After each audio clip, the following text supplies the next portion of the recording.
क्योंकि लॉन्ग मार्च का आगाज हो जाएगा। मुजफ्फराबाद क्रिमिनल वालों से मेरी इस स्टेट की वसादत से अपने तमाम मुजफ्फराबाद के गुजूर, जेलम बड़ी से तल्लक रखने वाले, नीलम बड़ी से तल्लक रखने वाले और मुजफ्फराबाद से तल्लक रखने वाले हर गैरतमंद शहरी से मेरी अपील है, गुजारिश है इन माओ बहनों की वसादत से कि 15 जुलाई पूरी कुव्वत के साथ बाहर निकलिएगा। इसी तरह मीरपुर डिवीजन के काफिलों से गुजारिश है कि शायद आपको रोक दिया जाए, वक्त से पहले कुछ चीजें यहां से अनाउंस करना मुनासिब नहीं है कि जो कुछ आपको बताया गया, जो हिकमत अमली मीरपुर डिवीजन को बताई गई है उसके मुताबिक अपने जगह पे पहुंचे। और एक और बात, आप सबकी वसादत से जो लोग लॉन्ग मार्च को चले जाएंगे, कुछ किसी उम्र की वजह से, बीमारी की वजह से, शायद सफर न करने की वजह से, दूर होने की वजह से, शायद मीरपुर डिवीजन से गाड़ियां न होने की वजह से, पेट्रोल डीजल न होने की वजह से मार्च का हिस्सा न बन सके, उनसे मेरी गुजारिश अपील है, शायद तो बड़ा ये मौका न मिले, दर्द मुलाहना अपील है कि आप जिस शहर, जिस इलाके से भी तल्लक रखते, अगर आप लॉन्ग मार्च के काफिले का हिस्सा न बन सके तो अपने अपने शहरों में अपनी माओ बहनों के साथ बाहर निकलिएगा, जांच कीजिएगा।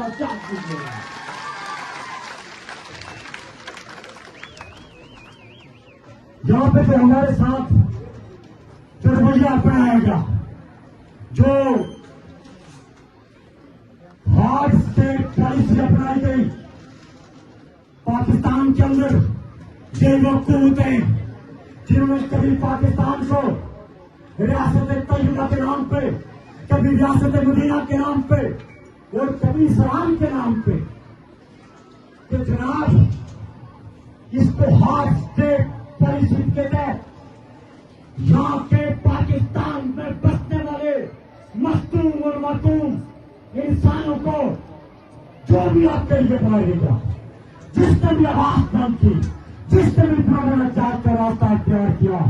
उसके साथ हार्ड स्टेट पॉलिसी अपनाते हुए उसे गोलियों का निशाना बनाया गया, उसे गोला बारूद का निशाना बनाया गया। केपीके के अंदर, पंजाब के अंदर, सिंध के अंदर, बलूचिस्तान के अंदर और रियासत जम्मू कश्मीर के हिस्सा गिलगित बल्तिस्तान के अंदर। तो मैं उन्हें सिर्फ इतना कहूंगा कि आप मजीद हमारे लिए स्पेशल हार्ड स्टेट पॉलिसी बनाए। ये रियासत जम्मू कश्मीर है, ये दौर, ये मॉडल टाउन मिरीद के और इसी तरह जो मालाकंड, सिरिस्तान नहीं है, ये जम्मू कश्मीर है। आप जो मर्जी जमा कर रहे हैं, जो मर्जी को जो बसा रहे, रियासत जम्मू कश्मीर के हम अमन का झंडा थामे हुए, अमन का परचम थामे हुए आगे बढ़ेंगे। आपकी पॉलिसियों को पूरी दुनिया के अंदर बेनकाब करेंगे।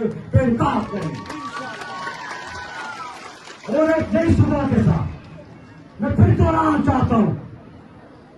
कि हमने यहां पे 2 दिन कबल 9 जुलाई को 3 दिन कबल ऐलान किया था कि 15 जुलाई को जब हम स्टेज से रवाना होंगे, तो हम उनके साथ रवाना होंगे, तो उस वक्त हमारा चार्टर और डिमांड, जब हमने यहां से एक कदम उधर रख लिया, एक कदम भी उधर रख लिया द्वार के बाद, तो हमारा चार्टर और डिमांड ये नहीं होगा।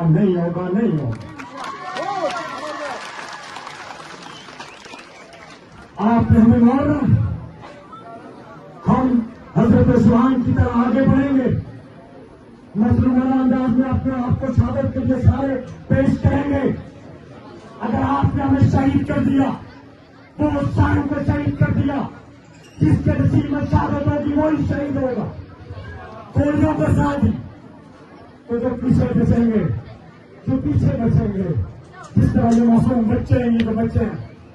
ये बच्चियां हैं, मुझे यकीन है कहा मैंने कि अगर कोई भी हमारा बदला न ले तो ये मासूम खून हमारा बदला लेंगे, हमारा बदला लेंगे। और हम आपके लिए कोई अफरा तफरी पड़ा नहीं होगी। आपके लिए वाजिया दो टोक लाइन का ऐलान करके यहां से निकलेंगे कि उसके बाद आपने 5 समतालियां लेके आगे बढ़ना है, आगे निकला है। इंशाअल्लाह वो एक ही मुतालबा होगा, वो एक ही ऐलान होगा। वो रियासत जम्मू कश्मीर की तारीख में एक तारीखी ऐलान होगा।